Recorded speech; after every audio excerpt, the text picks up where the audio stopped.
Bonsoir à toutes et à tous. Quel plaisir de vous accueillir sur El Mararibia. Merci pour votre fidélité. Vous êtes nombreux et nombreuses à nous suivre en Algérie, mais pas que, au Maghreb, aussi aux quatre coins du monde via le satellite. Encore merci aussi à nos téléspectateurs, téléspectatrices en France, aux quatre coins du pays, mais aussi au Canada, à New York ou encore à Londres et dans de nombreux pays d'Europe, puisque vos retours sont toujours aussi présents et chaleureux. Merci pour votre fidélité. Merci aussi à toutes les images que vous envoyez, aussi bien d'Algérie, mais aussi bien de la diaspora. C'est vous, encore une fois, qui faites l'information.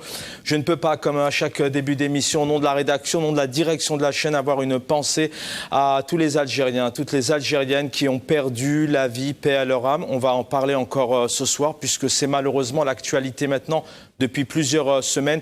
Une pensée donc à ces défunts, une pensée énorme aussi à leurs proches.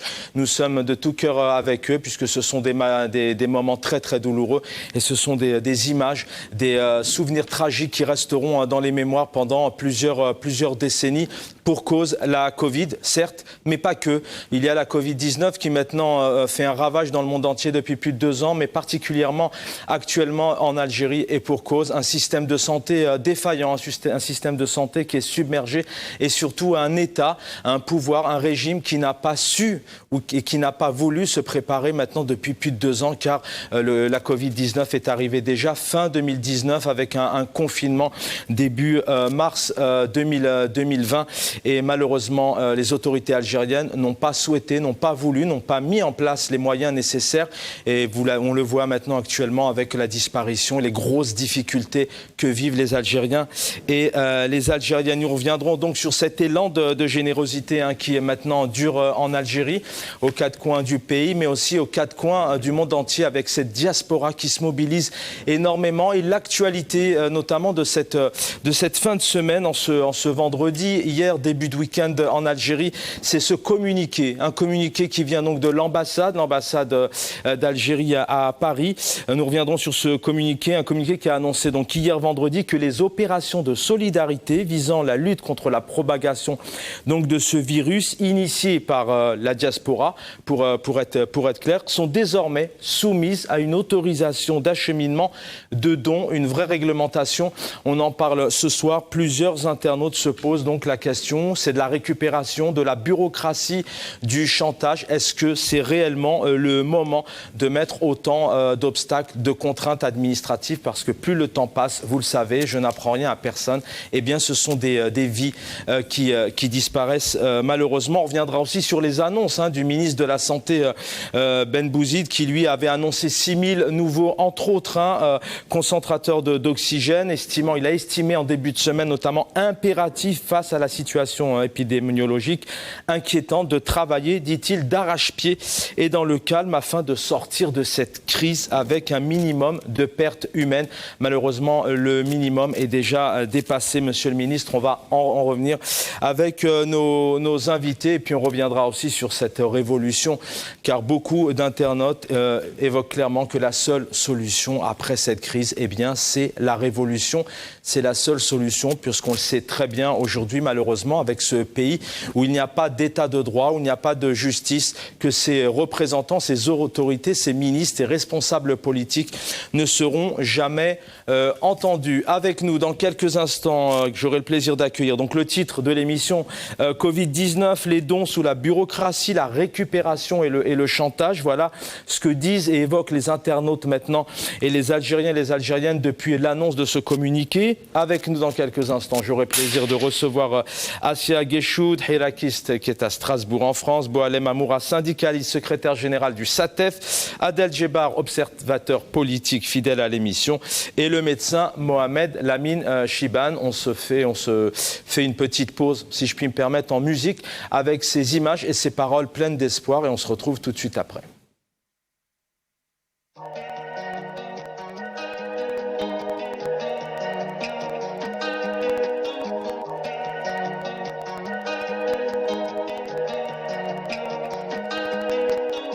في نهار مغيم جاز عليا حسبت بغدار خلاصت الدنيا كنت صغيرة وما زلني نيرة كي تعلي جامي بكاو عليا عالبكري عرفت الدنيا فانية يهنوا فيها اللي قلوبهم فاضية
الذنوب وكتر الكذوب بان اللي مخبي وبانوا العيوب انا في بالي يا البحر نية صدقت لي كنت صغيرة طقت الدنيا بصفعة خطفتني كي وريت لها وش قلبي مخبي الويل وراتني صحابي جبدوا بيا الحصيرة مشاو خلاوني بريزلام خلاوني حكيت همومي موج البحر وحدو اللي سمعني.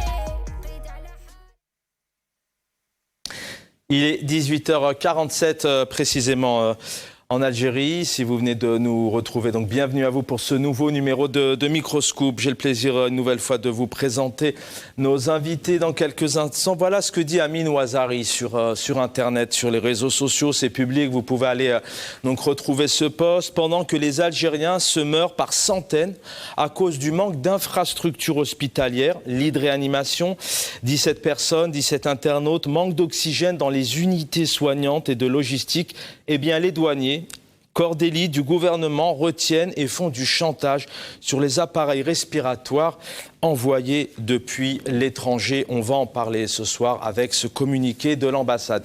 Assia Guéchoud, bonsoir. Ben, merci pour l'invitation. Je salue les invités et les téléspectateurs à l'intérieur du pays et à l'extérieur. Merci pour l'invitation. C'est moi qui vous remercie, Assia Guéchoud. Donc vous êtes en France, à Strasbourg, vous êtes hirakiste déterminé maintenant depuis plusieurs années. Avec nous, Boualem Amoura, syndicaliste, secrétaire général du SATEF. Bonsoir Boualem Amoura.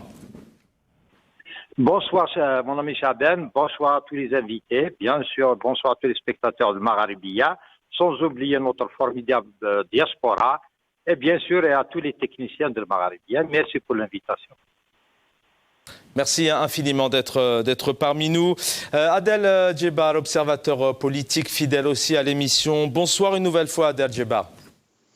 Bonsoir Chaban, bonsoir à vos invités. Un grand bonjour à notre peuple qui lutte en Algérie et nos frères et sœurs qui sont à l'étranger en appui à ce peuple-là, martyrisé par la dictature criminelle. Merci, on va y revenir longuement, Adel Djebar, avec nos observateurs politiques. Vous l'avez bien dit, qui lutte face à cette pandémie, mais qui lutte aussi face à ce pouvoir maintenant depuis plusieurs années. Le docteur, le médecin Mohamed Lamine Chiban. Bonsoir, docteur. Pas encore, me dit-on, donc on l'aura dans quelques instants. Assia Guéchoud, je vais commencer peut-être par vous. Peut-être d'abord un mot sur ces disparus, un mot sur ce peuple algérien qui maintenant souffre depuis maintenant plusieurs semaines, plusieurs mois face à cette pandémie et surtout face à ce pouvoir qui n'a pas su se préparer. Oui, alors face à une pandémie mondiale, parce que le monde entier est touché par cette pandémie, elle se trouve partout où on se trouve. Le peuple algérien n'a pas été épargné, bien entendu. À la différence, c'est qu'en Algérie, il n'y a pas ni de gouvernement, il n'y a pas de vrais décideurs, il y a une dictature. Donc le peuple algérien est livré à lui-même. Et 2 ans après le début de cette pandémie, ce qu'on voit, les conséquences sont extrêmement graves et il fallait s'y attendre. Quand il n'y a aucune mesure qui est prise, forcément, les conséquences sont celles-ci et c'est le peuple algérien qui le paye. Un mot, je commence toujours par dans le cadre de ces émissions. Cet élan de générosité, il est national, il est international? Oui, alors cet élan de générosité n'est pas exceptionnel dans le sens où la diaspora a toujours été là, que ce soit pendant le Hirak ou bien avant. Voilà, depuis l'indépendance, la diaspora est importante à l'extérieur et elle a toujours aidé ses concitoyens à l'intérieur du pays, que ce soit à travers les travailleurs qui se trouvent à l'extérieur et qui envoient leur salaire à leur famille, ou par des dons de matériel, etc. Et aujourd'hui, bien entendu, c'est non seulement à féliciter parce qu'il est très très important pour nous de rester debout aux côtés de nos concitoyens avec les circonstances actuelles. Qu'est-ce que ça on va bien évidemment évoquer dans le détail le rôle des autorités, du président de la République, si on peut l'appeler ainsi, aussi de ce communiqué. Mais selon vous, qu'est-ce qui fait qu'aujourd'hui ce peuple algérien, depuis maintenant plusieurs décennies, d'ailleurs Adel Djebar nous en parlait aussi la semaine dernière, c'est un peuple qui a toujours été solidaire. D'ailleurs, même dans le cadre de la diaspora, on le voit par exemple en France, que c'est un peuple algérien qui est solidaire avec ses voisins, peu importe la nationalité, peu importe la communauté. Et en Algérie, c'est quelque chose qui ressort énormément à chaque fois qu'il y a des difficultés. On se souvient notamment dans le cadre du séisme de Boumerdès par exemple, etc. C'est un peuple, c'est vraiment une caractéristique algérienne.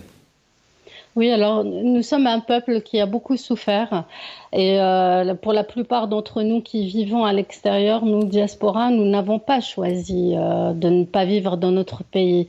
C'est d'une manière assez fataliste que nous sommes arrivés là. L'Algérie vit dans notre cœur et d'une manière indirecte, nous vivons en Algérie et ce lien n'a jamais été rompu. Donc tout ce qui touche l'Algérie nous touche directement et la plupart d'entre nous rêvons surtout d'y retourner. Et c'est pour cela aussi que nous œuvrons au sein de cette révolution pour qu'il y ait un véritable changement. Donc ce n'est pas étonnant. Restez avec nous, donc Hirakiste via Strasbourg en France.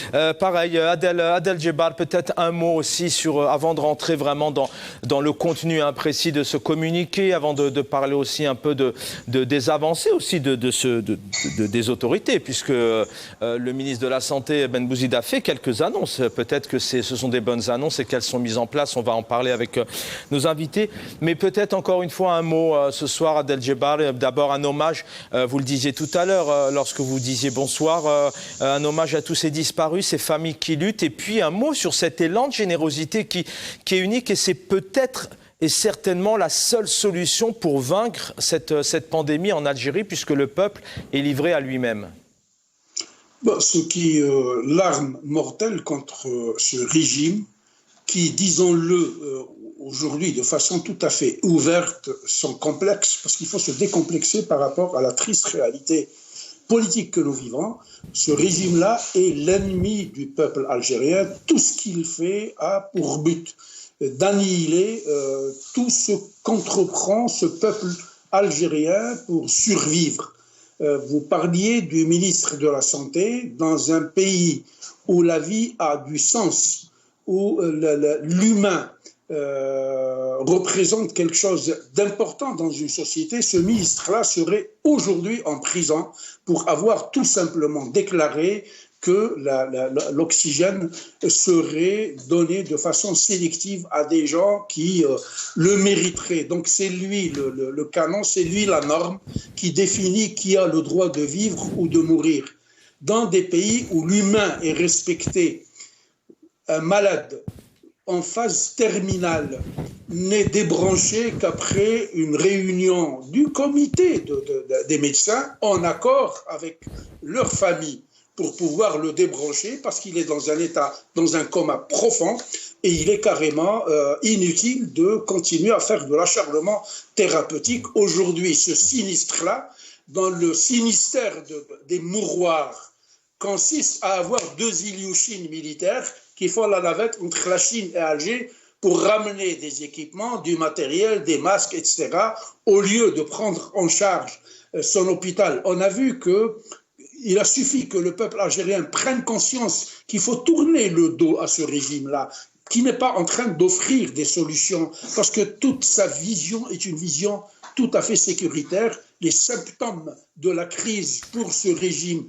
militaire dictatorial, c'est le Hirak, c'est la sécurité. Donc même contre le virus, il sévit de façon tout à fait sécuritaire. Nous n'avons rien vu de cette armée-là, cette armée comprador qui bouffe 13 milliards de dollars, qui a des moyens colossaux, déployer des ambulances, son personnel médical, ces hôpitaux de campagne ou de guerre, etc. Nous n'avons rien vu, mis à part de la gesticulation, au point où Shingriha, l'incompétent l'impotent s'est substitué au ministre des Mouroirs pour parler de la santé. Quelle industrie pharmaceutique y a-t-il en Algérie qui a été ruinée? Ce pays-là a été transformé en panse où il n'y a que l'importation. On a ruiné la compétence des Algériens après avoir annihilé toutes les compétences au point où aujourd'hui, démarrer un générateur de production d'oxygène nous semble construire une navette spatiale qui va sur la planète Mars. Alors que dans les années 70, l'Algérie avait quand même une industrie, un savoir-faire, une technologie de l'époque, etc., des cadres, des compétences, etc. Mais la médiocratie qui s'éteint. Voilà. On va y revenir dans le détail, hein, bien évidemment, Adel Djebar. Boualem Amoura, bonsoir une nouvelle fois, syndicaliste, secrétaire général du SATEF, bienvenue. Peut-être un mot aussi sur, si vous le souhaitez, bien sûr, rendre hommage à ces disparus, et aussi un mot sur cet élan de générosité qu'on voit énormément en Algérie et aussi au sein de la diaspora, et on en parle dans le détail dans un instant. Oui, merci, mais je ne trouve pas d'autre mot que l'hécatombe. C'est l'hécatombe, parce que j'ai des représentants un peu partout dans les wilayas d'Algérie, et chaque minute, si j'ose dire, que Dieu fait, il me rapporte des décès, des gens que nous connaissons, des gens qui sont sur leur lit d'hôpital. Sur les hôpitaux, on manque d'oxygène, on manque de tous les équipements. On passe notre temps à chercher, à quémander une bouteille d'oxygène ici, là, et des fois de l'oxygène, et dans la plupart du temps, vous n'en trouvez pas. Donc, ces derniers temps, les gens meurent par manque d'oxygène et pas par la Covid. C'est là le drame. Et puis, ils meurent par manque d'oxygène parce que ce pouvoir n'a rien fait depuis 1962. Je vous cite un petit exemple. On avait organisé notre conseil national le mois de mars dernier à Boumerdès. Un de nos collègues qui tombe malade, qui sont mal à 1h du matin, on le prend à l'hôpital avec les pompiers et tout, escorté. Je connaissais pas bien Boumerdès, je m'attendais à trouver un hôpital digne de ce nom. On se retrouve dans une unité de soins. Quand je pose la question à mon camarade de Boumerdès, je lui dis où est-ce qu'il est, c'est ça votre hôpital de Boumerdès? Il me dit non, l'hôpital de Boumerdès c'est à Tseni, à Minerville. Du temps de la colonisation. Cet hôpital date du temps de la colonisation, alors que Boumerdès est devenu un chef-lieu, c'est une wilaya, avec je ne sais pas combien d'habitants. Mais le drame est là. Chaque jour, nous accompagnons des connaissances vers la mort, que Dieu ait leur âme. C'est terrible ce qui se passe.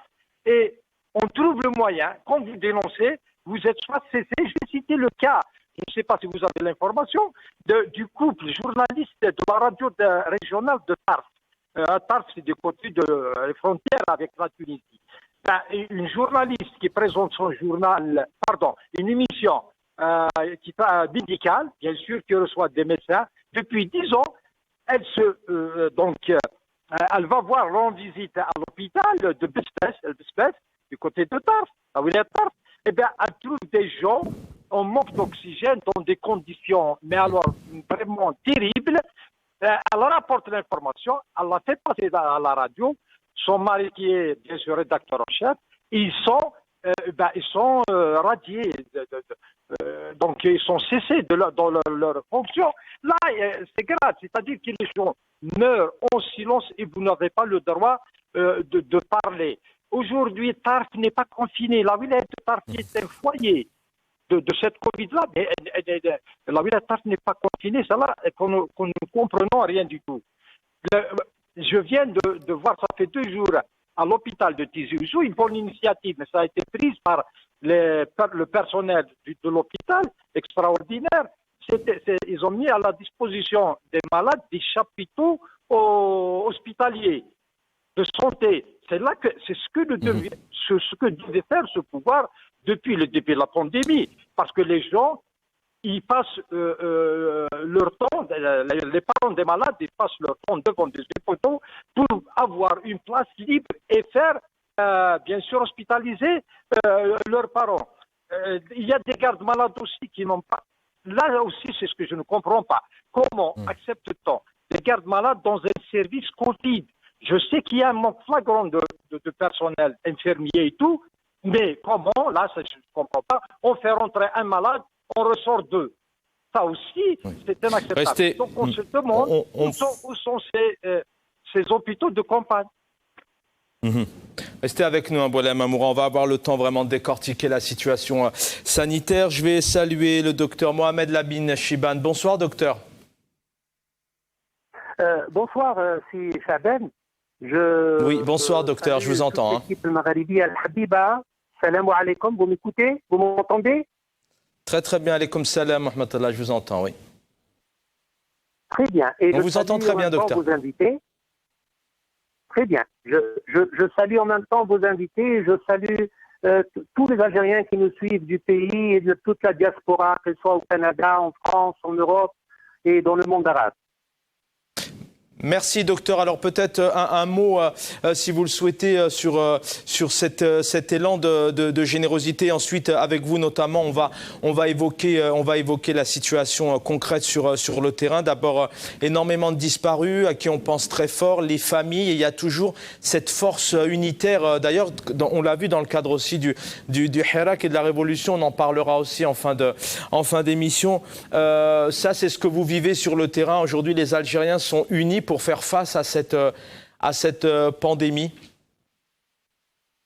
Ah oui, tout à fait. Nous saluons toutes les initiatives, qu'elles viennent d'Europe, du Canada ou du monde arabe, et des opérateurs privés, qu'ils soient en Algérie. Et en même temps, ça me fait rappeler une citation de Sigmund Bert, quand il dit: la seule chose qui permet au mal de triompher est l'inaction des hommes de bien.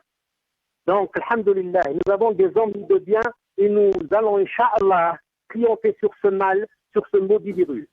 Alors, qu'est-ce que je peux dire, si Chaben, concernant ce personnel soignant qui est vraiment épuisé durant ce mois d'août, nous avons perdu, seulement pour le mois d'août, nous avons atteint 30 médecins.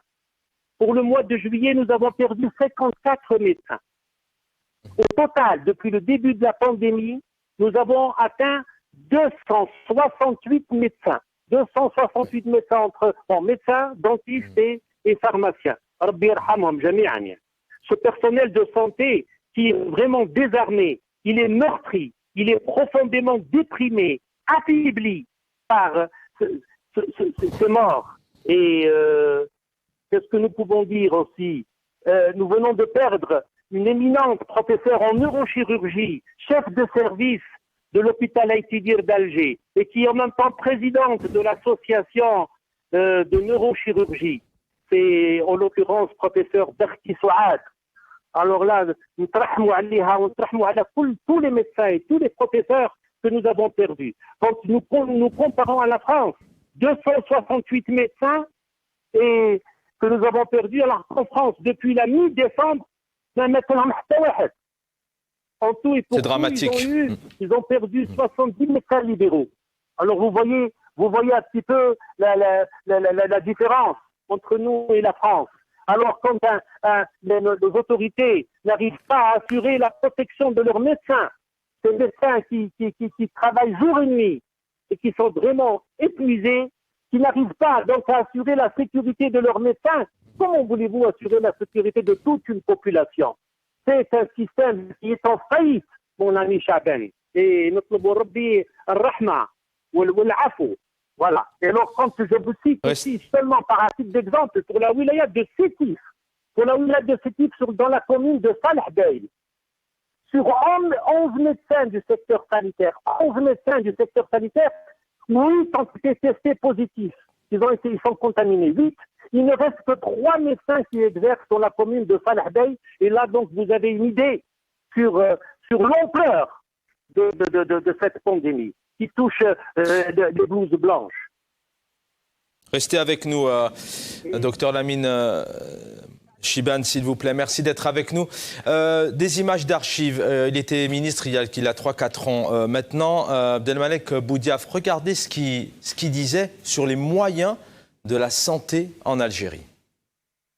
عندنا إمكانيات اللي في كثير من الدول الأوروبية مش موجودة وأنا نتحمل المسؤولية تاع الكلام تاعي واللي حب يشوف من الصحفيين أو من الرأي العام أو من السياسيين احنا مستعدين نعتلو يشوف عندنا تجهيزات اللي راهي موجودة في الجزائر وماهيش موجودة في أوروبا وأنا نتحمل المسؤولية تاع هذا الكلام هذا لا نجد هذا إلا ممكن في دولة أو دولتين في العالم أقول ممكن أمريكا وممكن بعض دولة أو دولتين خارج أمريكا عندنا إمكانيات.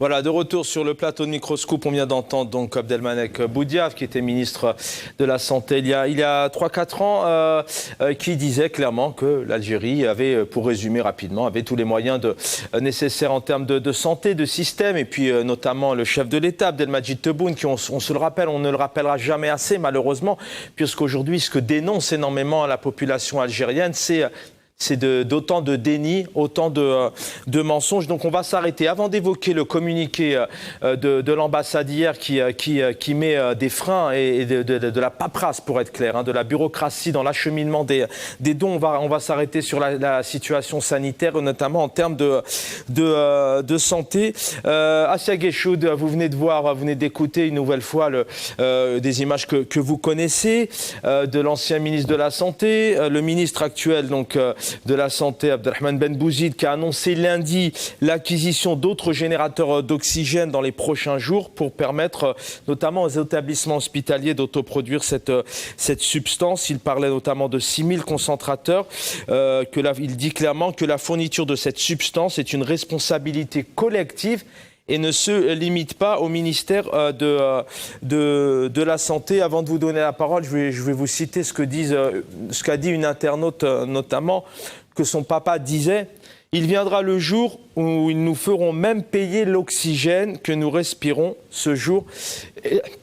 Excusez-moi, j'en perds mes mots, est arrivé. Assia Guéchoud, il y a un décalage toujours entre les annonces de l'ancien ministre, il y a 3-4 ans, le chef de l'État, le ministre actuel de la Santé. Il y a un décalage avec la situation que vient de nous évoquer et nous faire vivre dans les grandes lignes Boualem Amoura et le docteur Mohamed Lamine Chibane. On a toujours des autorités politiques qui sont totalement en décalage et avec la réalité. Oui, bien entendu qu'il y a un décalage parce qu'ils vivent dans la nouvelle Algérie.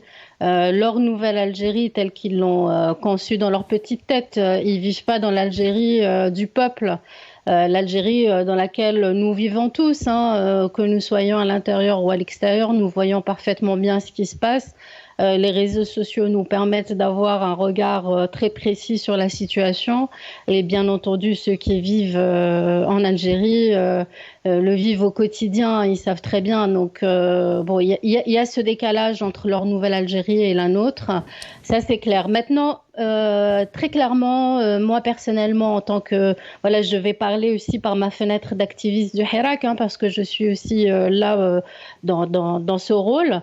Je n'attends rien de ce régime parce que depuis le 22 février, quand nous sommes sortis contre un système, sachant pertinemment qu'à aucun moment depuis 62, il a été là pour les intérêts des Algériens ou de l'Algérie, mais bien au contraire pour ses propres intérêts et toujours pour se maintenir.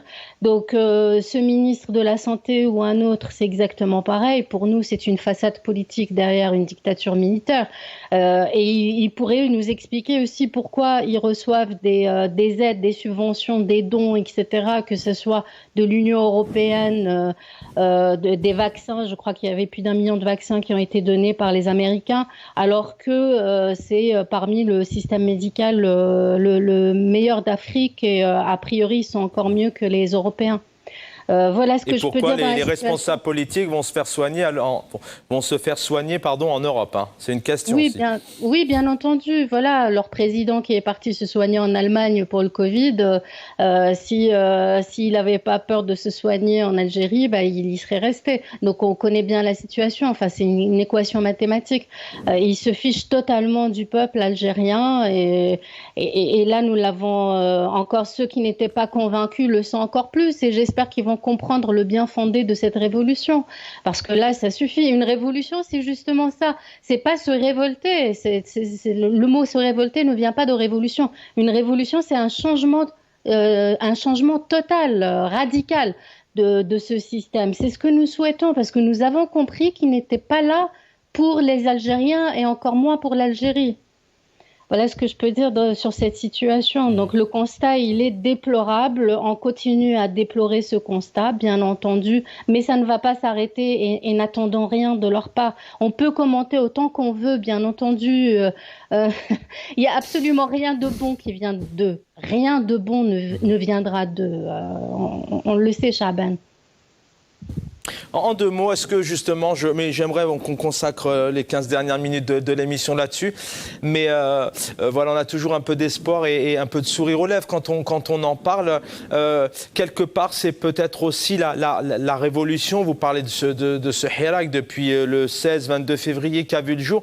C'est aussi grâce à cette révolution qu'il y a un élan de générosité, mais d'unité et qui fait face à cette pandémie, qui se retrouve seule, mais qui quelque part, on le sent, qui dit au pouvoir, nous on s'occupe plus de vous, on vous écoute plus, on va se débrouiller, on va la trouver cet oxygène, on va les trouver ces soins.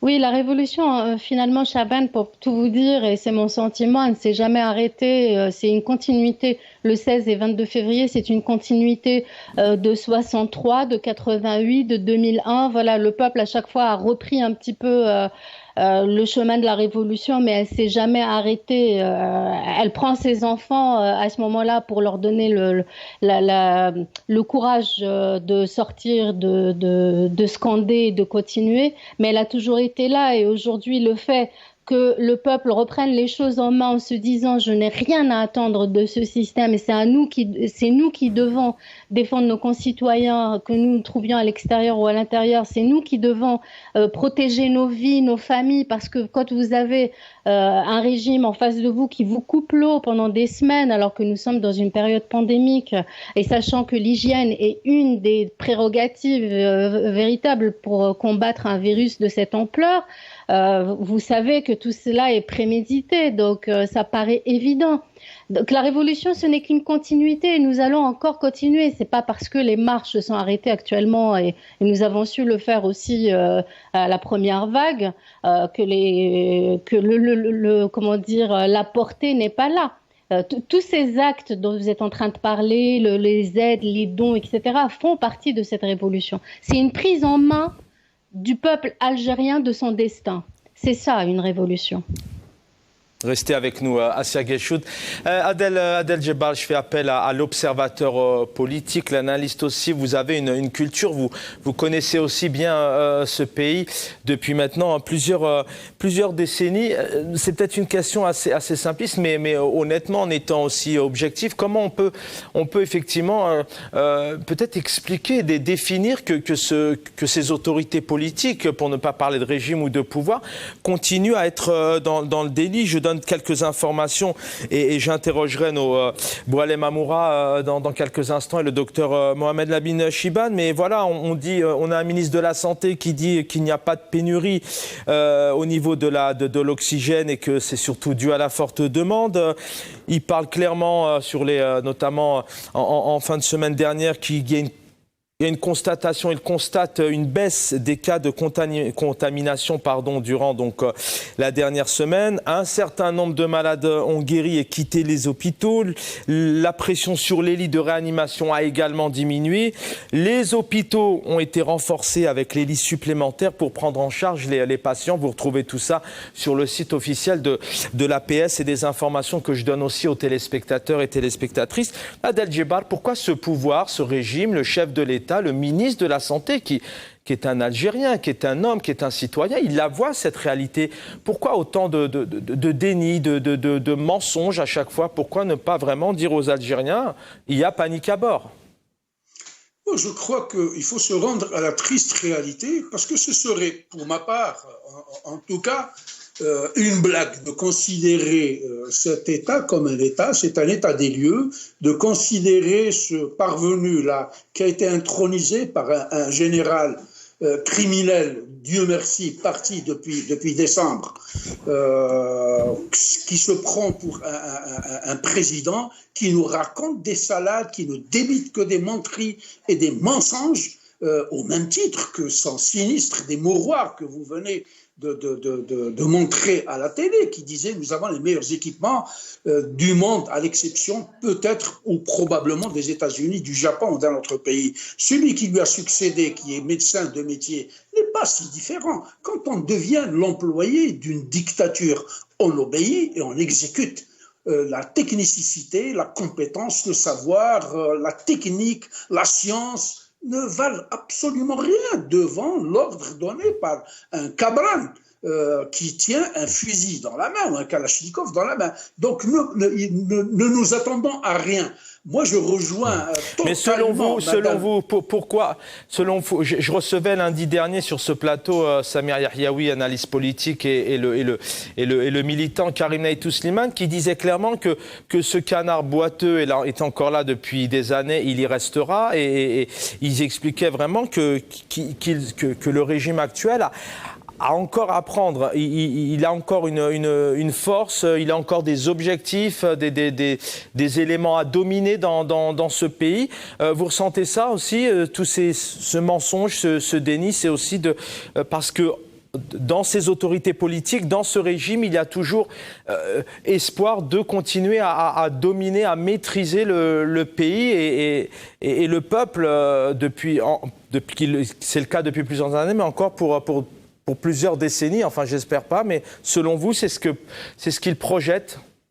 Avec ces aventuriers-là, parce qu'il faut les appeler tels quels, il n'y a absolument aucun espoir. Ils sont là, avec la force de la mitraillette, les puits de pétrole et les coffres des banques, pour assurer leur survie. Le peuple algérien ne les intéresse pas du tout. Un parcours de notre histoire contemporaine de 62 jusqu'à date nous montre qu'ils ne se retiennent pas pour appuyer sur la gâchette. Le sinistre général Zad avait tué à balles explosives 500 jeunes devant la DGSN à Bab-el-Oued.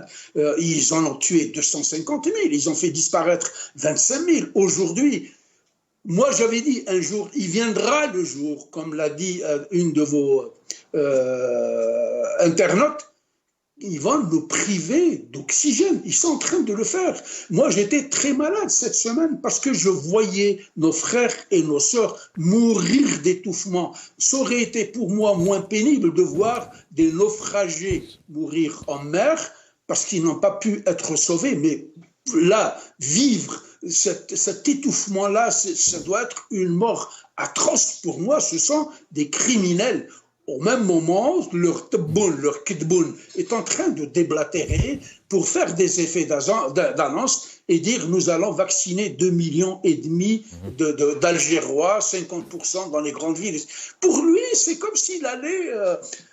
il me rappelle les imbéciles qui travaillent à la chaîne dans des usines de fabrication de produits alimentaires surgelés. C'est des idiots, ils sont là à faire machinalement ce que la machine commande.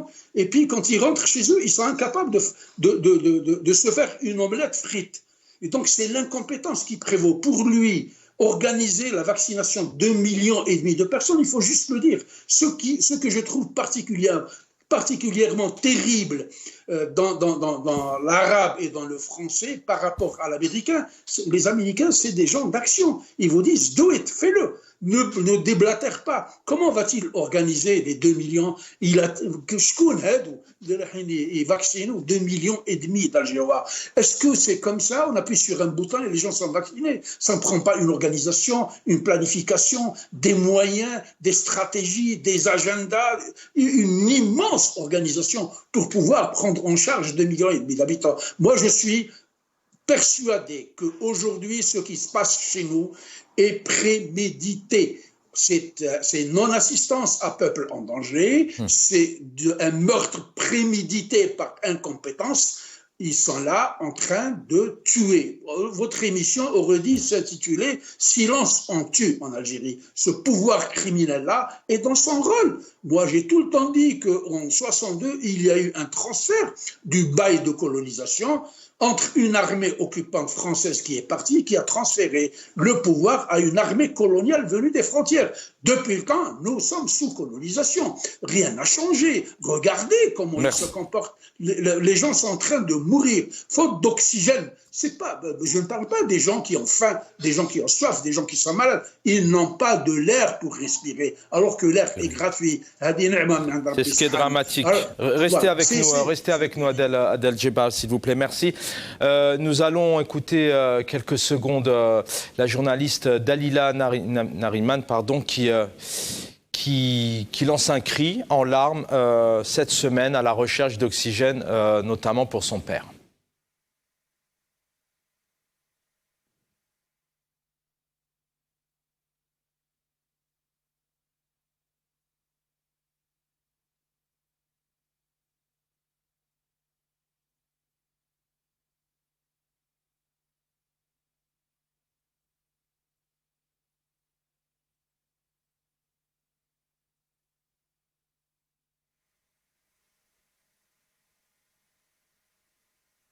Voilà, sur ces quelques images, on a vu ces quelques médecins qui ont perdu la vue. On vous diffusera dans quelques instants cette journaliste, entre autres, mais il y a autant d'images qui sont aussi douloureuses les unes que les autres.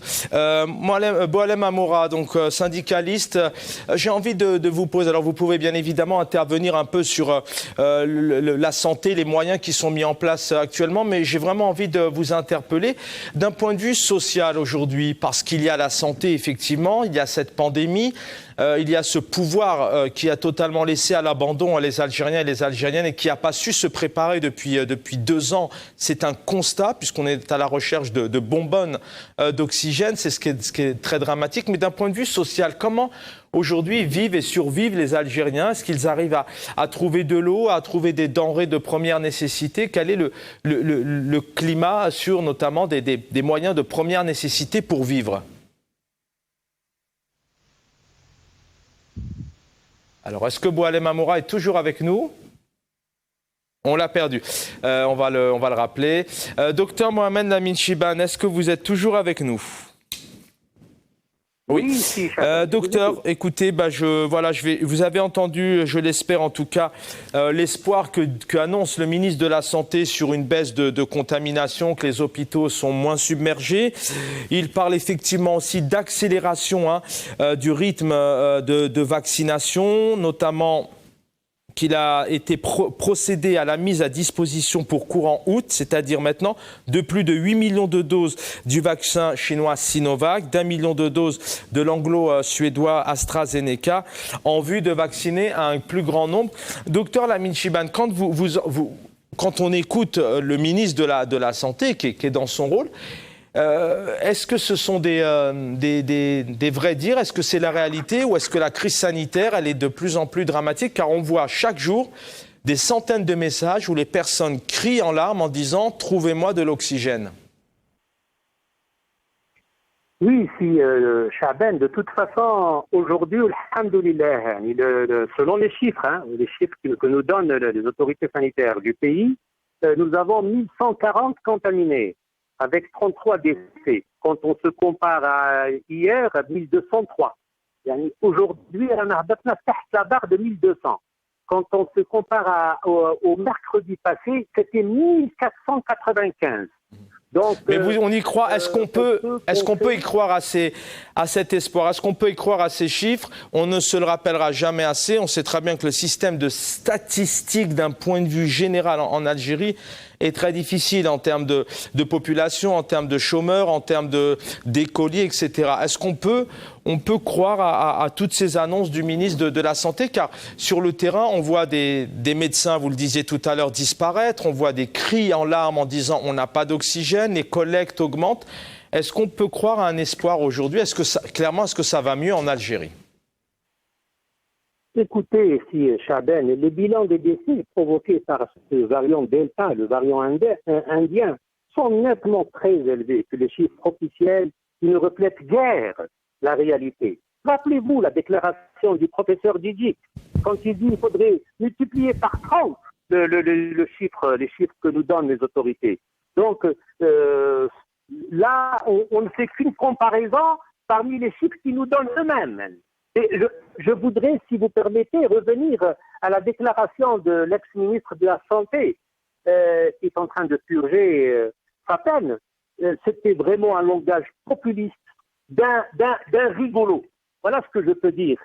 Quand Émile Zola dit « Une société n'est forte que lorsqu'elle met la vérité sous la grande lumière du soleil ».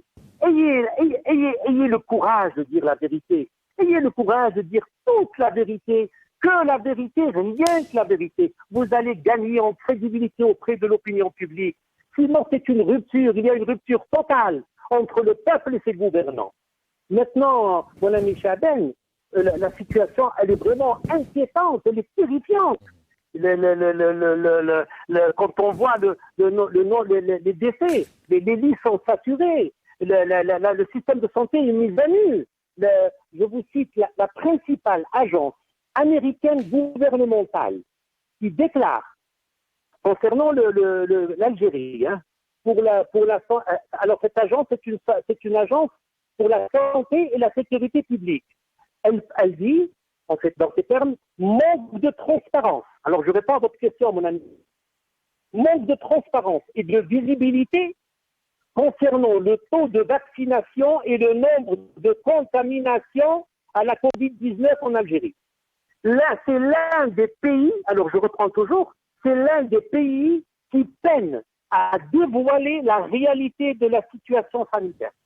Donc, sans commentaire. Et cette même agence, elle nous classe, elle est classée en 4 catégories. Nous sommes bien sûr en dernier. On est classé avec la Libye et la Tunisie. On est classé derrière le Maroc, derrière l'Égypte, derrière la Mauritanie, on est classé derrière le Gabon, derrière le Soudan. Pauvre pays. Vous méritez mieux. Hein. Le peuple algérien mérite mieux. Docteur Mohamed Lamine Chebane, quand on entend aussi, je rappelle que vous pouvez retrouver ça bien évidemment sur le site de l'APS, qui est l'agence presse officielle de l'Algérie, quand il parle de préparation, voilà ce qu'il dit: le variant Delta nous a pris par surprise en un laps de temps très court. Il vaut mieux s'organiser et se préparer en prévision de toute autre vague dans l'avenir, notamment au vu de la 4e vague qui touche plusieurs pays dans le monde. Vous qui êtes médecin, qui êtes sur le terrain, docteur, pourquoi, selon vous, les autorités n'ont pas commencé à se préparer depuis plus de 2 ans? Ou alors vous allez me contredire en me disant si il y a eu ça et ça de fait. Parce que lorsqu'il parle de préparation, pourquoi ne l'a-t-il pas fait auparavant, en tout cas à mon sens et d'après tout ce qu'on peut voir et entendre?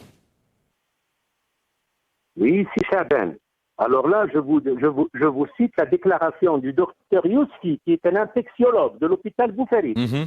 Il dit: on a attiré l'attention des pouvoirs publics par ce manque d'oxygène. Ça n'a pas été fait, on n'a pas été écouté, et alors là, nous récoltons ce que nous avons semé. Voilà à peu près. Donc, on a c'est des professeurs de médecine qui sont engagés dans la lutte contre Covid et qui n'ont pas été écoutés. Voilà ce qu'ils disent. Voilà. Ils vous disent, le professeur Rachid Belhaj, qui est président du syndicat national des enseignants-chercheurs hospitalo-universitaires, nous dégageons notre responsabilité morale, civile et humaine de tout ce qui se passe. Plus que ça, sincèrement, il n'y a aucun commentaire. Donc là, la seule issue pour nous, pour le peuple algérien, c'est la vaccination. Et pour parler de 4e vague, ce n'est pas évident. Ce n'est pas évident. Vous y croyez à la vaccination, vous? Non, vraiment. Pardon? Est-ce que vous y croyez à la vaccination? Pas faut-il ou pas se vacciner, mais plutôt est-ce que demain l'Algérie peut vacciner? On entendait Adel Djebar il y a quelques instants. Est-ce que l'Algérie, vu son organisation, son système de santé, peut demain vacciner comme ça rapidement 2 millions, 5 millions, 9 millions, 10 millions d'Algériens et d'Algériennes? Si vous allez au site de COVAX, je pense, de Covid, et on n'est pas classé du tout. On a 750 000 vaccinés jusqu'à présent. Quand on se compare au Maroc, le pays voisin, il y a la même population. 750 000, vous dites? 750 000. 750 000, ça c'est pas moi qui le dis, allez au site et regardez. 750 000 vaccinés, à peu près. On n'est même pas classé, même pas 1%. Donc, parce que les autorités parlent plus de 4, 5 millions, 6 millions. Enfin, c'est vrai qu'on n'a pas les chiffres, donc c'est un peu... Docteur, restez avec nous, docteur Mohamed Lamine Chibane. On va revenir donc sur cette journaliste qui crie en larmes, notamment pour trouver de l'oxygène. Et on se retrouve tout de suite après avec nos invités. On va revenir sur ce communiqué qui fait polémique. On parle de bureaucratie, de récupération, de chantage. Comment pouvoir aujourd'hui acheminer tous ces dons financiers et matériels qui arrivent notamment du monde entier vers l'Algérie.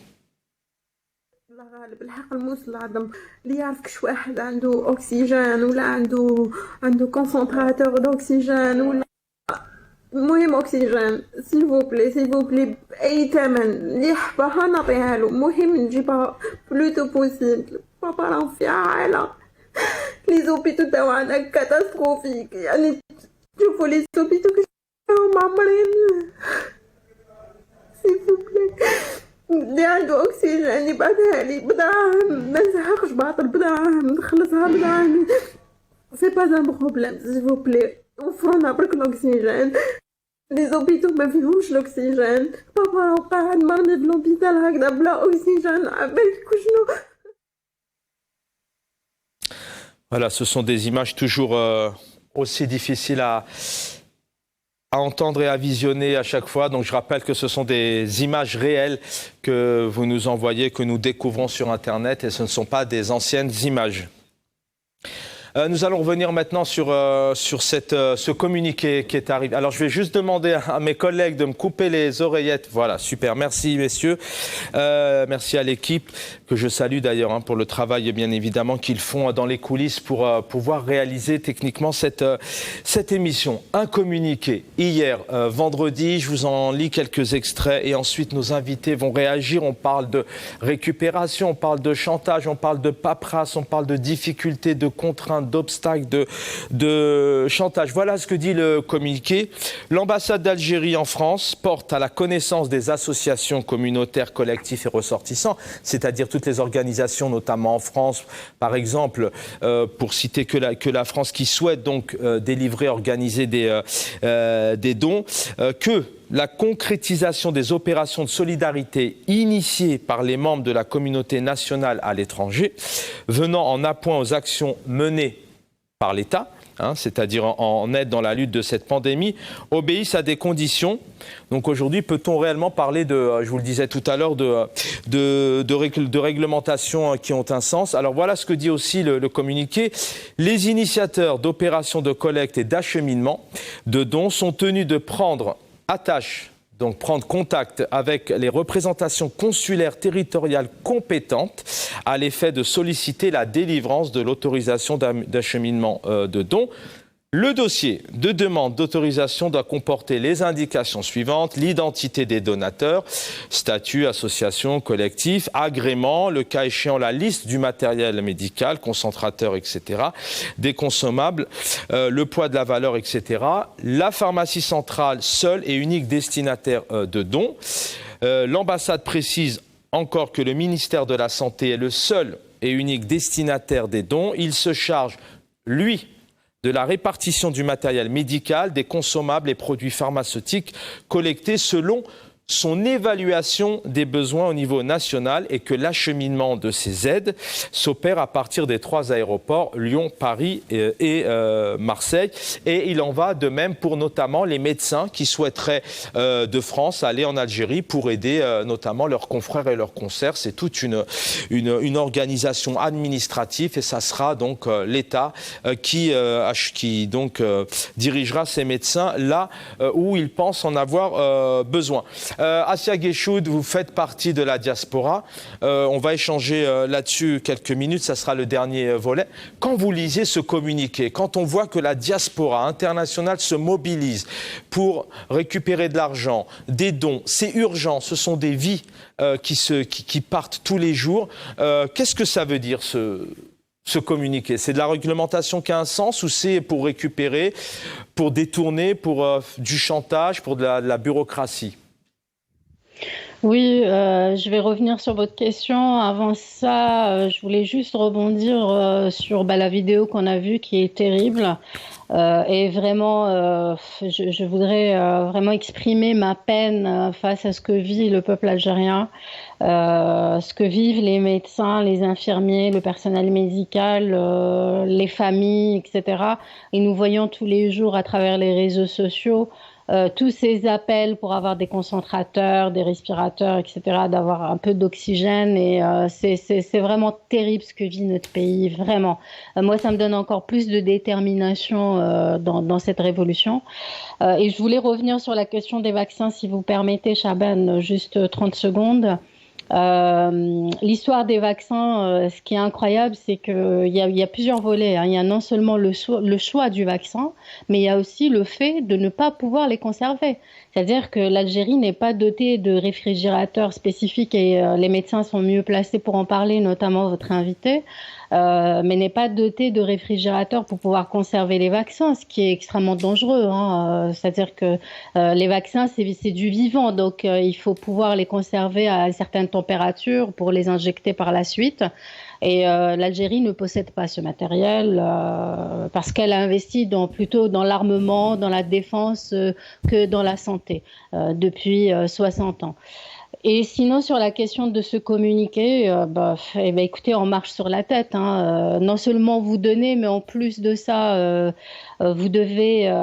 eux, ils ne font rien. Nous, on récolte et on veut aider nos concitoyens, mais il faut qu'on passe par eux. C'est vraiment... sans nous, vous faites rien. On veut tout contrôler, on veut tout maîtriser. Ça a été le cas aussi avec les familles détenues. Toutes les aides qui étaient envoyées pour aider les familles des détenus d'opinion, c'est exactement pareil. Ils ont voulu tout contrôler. Ils ont arrêté les personnes qui étaient des relais à l'intérieur et c'est indispensable parce qu'aujourd'hui, vous avez des familles entières. Nous avons encore énormément de détenus en prison et vous avez des familles entières qui n'ont pas de ressources parce que la plupart des personnes, c'est les maris, les pères, les frères qui étaient censés ramener... le salaire à la maison, ils sont en prison. Donc voilà, ils veulent absolument tout maîtriser. Il y a, alors effectivement, il y a cette volonté de maîtriser. Il y a les donateurs qui sont confrontés aussi. Ils doivent récupérer des dons. Ils sont confrontés à ce système administratif. Mais de la part des autorités algériennes, on sait très bien que la diaspora, elle est capable de gérer, d'être confrontée à de l'administration, notamment quand on va dans les consulats aux quatre coins du monde entier pour un visa, on connaît.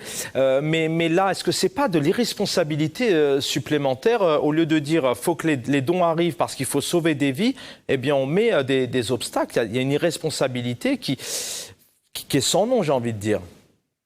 Oui, alors en fait, il y a plusieurs interprétations. C'est soit, nous on veut boucler notre agenda et on veut tuer les Algériens, tuer de l'Algérien, et on vous permet pas de venir finalement comme un obstacle au milieu de cet agenda. On peut le lire comme ça. C'est pas de la paranoïa, ils en sont totalement capables, et ça ne m'étonnerait pas. D'autant plus que ils l'ont déjà fait dans le passé. Et il y a aussi, moi ça me rappelle vraiment après l'indépendance où toutes ces femmes avaient donné leurs bijoux, leur or, etc. et pour essayer de reconstruire l'Algérie, pour sauver le pays. Et finalement tout cet argent a été volé. contrôler. Donc voilà, ils veulent avoir pour moi une mainmise. Oui, bien sûr que c'est irresponsable, mais c'est un qualificatif, si vous voulez, c'est un pléonasme. Moi, quand je parle de ce régime, pour moi, il est totalement irresponsable. Les deux mots sont confondus.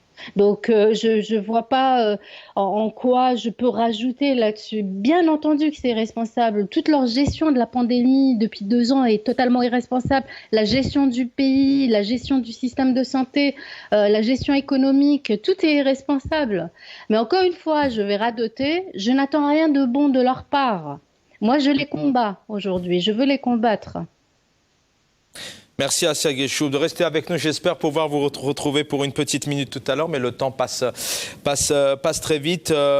Adel Djebar, peut-être un mot sur ce communiqué. C'est insensé, en pleine crise, on est à la recherche d'oxygène, de moyens. Il faut que les autorités algériennes pondent encore une fois tout un système administratif et de gestion, enfin je ne sais pas quel mot employer. Mais il ne faut pas parler d'autorité, il n'y a pas d'autorité en Algérie.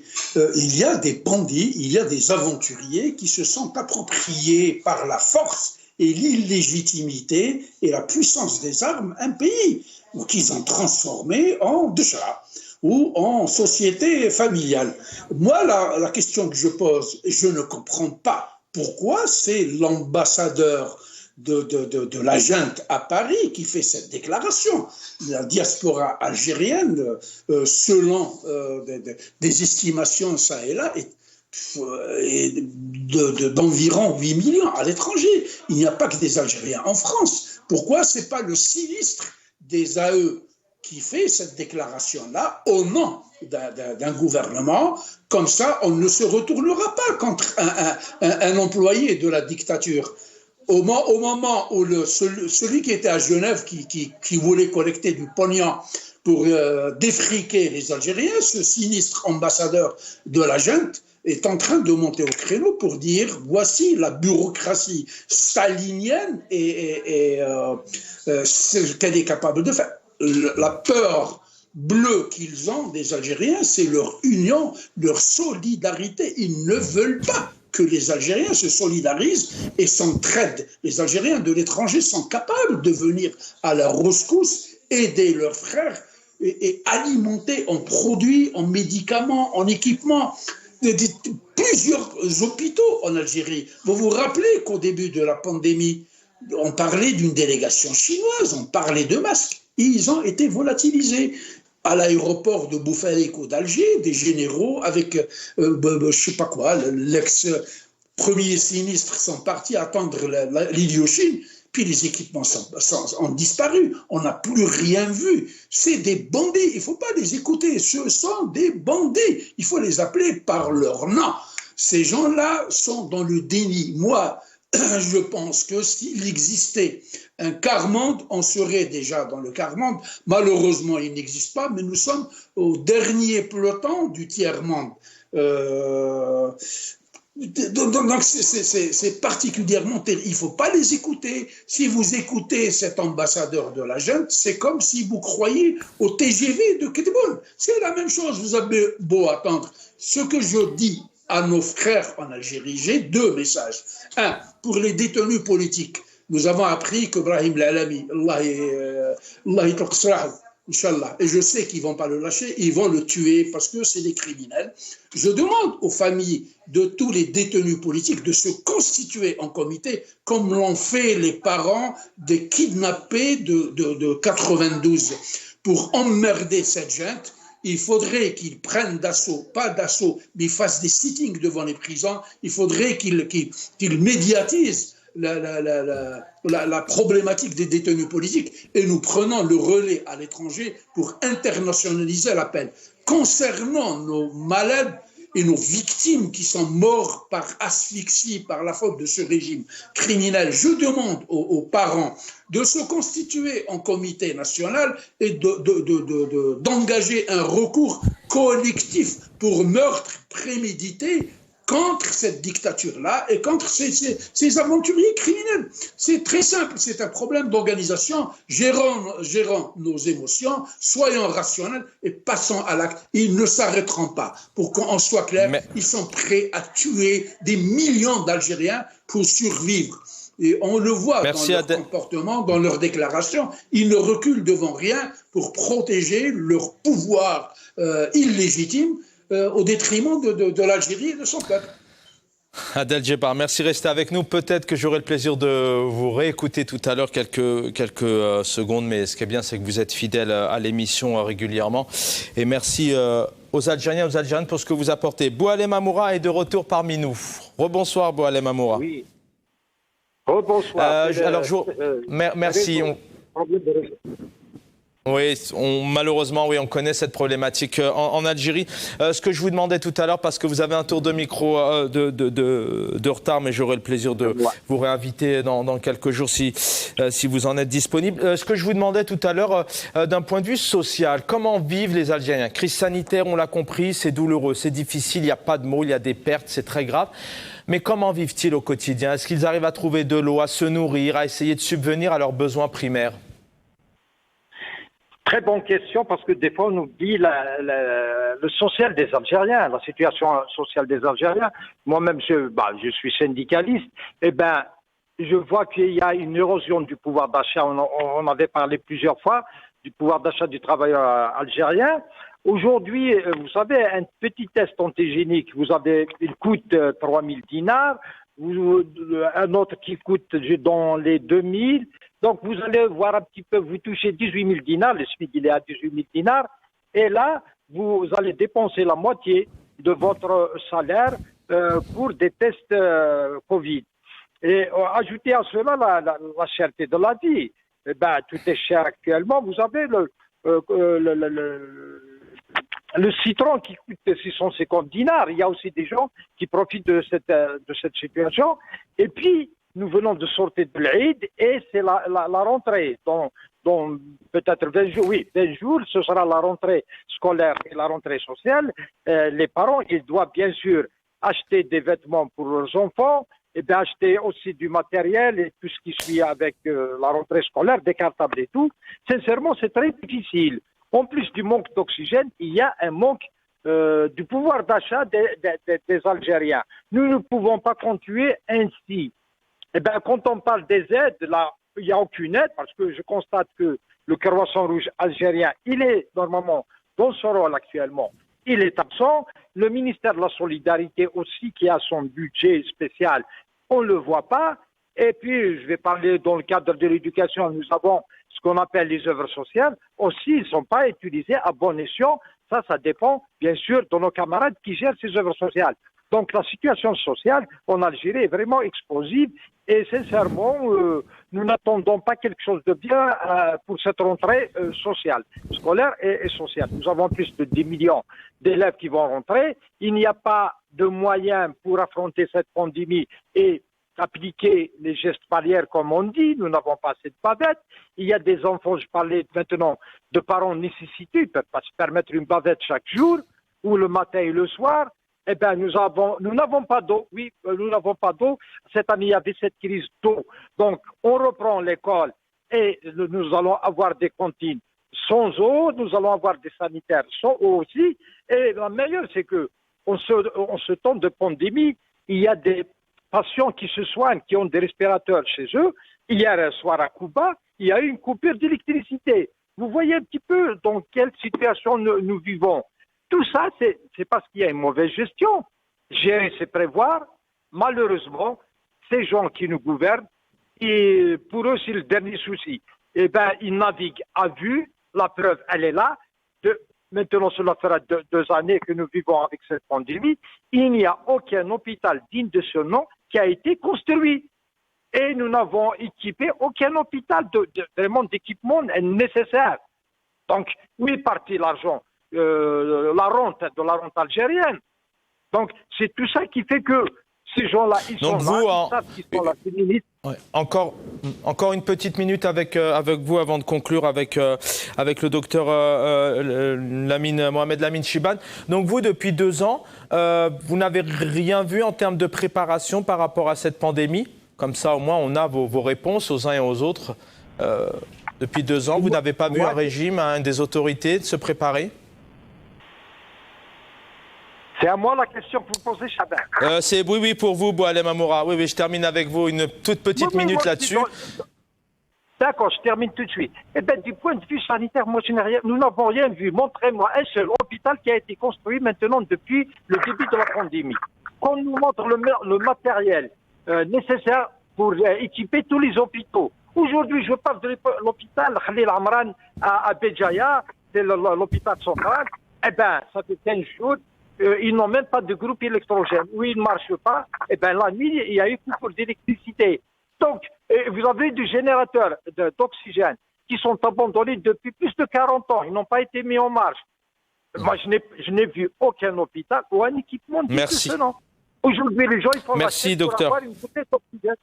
Docteur, merci cher Boualem Amoura, syndicaliste, secrétaire du SATEF. Merci pour toutes ces précisions. Au moins, vous êtes sur le terrain. On va conclure avec vous, Mohamed Lamine Chibane, docteur. On rend hommage, bien évidemment, ce soir à tout le corps médical. Comment les médecins, les professeurs de la santé vont pouvoir s'en sortir avec cette situation et sans moyens en Algérie, avec ce système de santé, selon vous? Quels sont vos espoirs? Comment vous voyez les jours à venir? On garde toujours espoir. Je voudrais seulement revenir à la vaccination. Les autorités parlent de 2 millions et nous n'avons pas exactement le chiffre concernant la première dose et la deuxième dose. Et le professeur Hadjouz parle de 12 millions de doses avant le 31 décembre. Chose que, avec l'unité Saïdal de Constantine, qui pourrait éventuellement, donc, avec 2,5 millions de doses par mois, on pourrait éventuellement respirer. Maintenant, pour le corps soignant, le corps médical, le corps paramédical, il travaille avec abnégation, il travaille avec dévouement, il paye cash un lourd tribut. Mais en même temps, je voudrais lancer un appel aux autorités pour faciliter les procédures d'acheminement au niveau des douanes et de la banque aussi pour les produits pharmaceutiques. Il y va de la survie du citoyen. Vous êtes révolté quand vous lisez le communiqué. 1 minute, il nous reste 1 minute d'émission. Quand vous lisez le communiqué de l'ambassade à Paris, vous êtes révolté aussi avec cette bureaucratie, cette paperasse, ces contraintes et... Les gens meurent par manque d'oxygène. Aujourd'hui, au service pédiatrie Sidi Mbrouk à Constantine, il lance un appel pour récolter 12 concentrateurs d'oxygène pour les enfants, pour le service de pédiatrie. Il y va de la survie de toute une population. Et en même temps, je voudrais dire, si vous permettez, si Chaben, cette diaspora que je salue, et puis la preuve, 12 tonnes qui viennent du Qatar, qui sont bloquées, parce qu'on leur a dit de passer par le enfant rouge ou la passer par l'ambassade de France, 12 tonnes de médicaments, en urgence, pour soulager ce peuple meurtri. Et en même temps, je voudrais vous dire, cher ami Chaben, il n'y a pas que l'oxygène qui manque. Il y a des masques à oxygène manquent. Les médicaments, l'Ovenox, la dexaméthasone, la vitamine D 200 000, elles manquent. Et puis, en parlant du quotidien, est-ce que vous savez que l'équipe de garde de Dra' Ben Khedda, il n'y avait ni eau ni oxygène. Comment vous allez soigner ce peuple? Comment on va soigner ce peuple? Allah yatlub al-lutf, inshallah, si Chaben. Merci, docteur Mohamed Lamine Chibane, et une pensée à tous ces médecins. Il y a 2 jours, le chiffre c'était de 268, mais on ne veut pas donner de chiffre parce que malheureusement, on en oublie certains. Une pensée à toutes les familles du corps médical, paramédical qui ont perdu des proches. Merci Mohamed Lamine Chibane. Docteur Adel Djebbar, merci infiniment. J'aurai le plaisir, en tout cas je pense, de vous retrouver dans quelques jours. Observateur politique, Boualem Amoura, secrétaire général du SATEF. Merci pour vos précisions aussi. Vous êtes vous vivez en Algérie et c'est important d'avoir votre regard. Et Asia Geshoud Herakis, qu'on ne présente plus et qui est toujours déterminé. Covid-19, les dons sous la bureaucratie, la récupération, le chantage, c'était le titre de l'émission.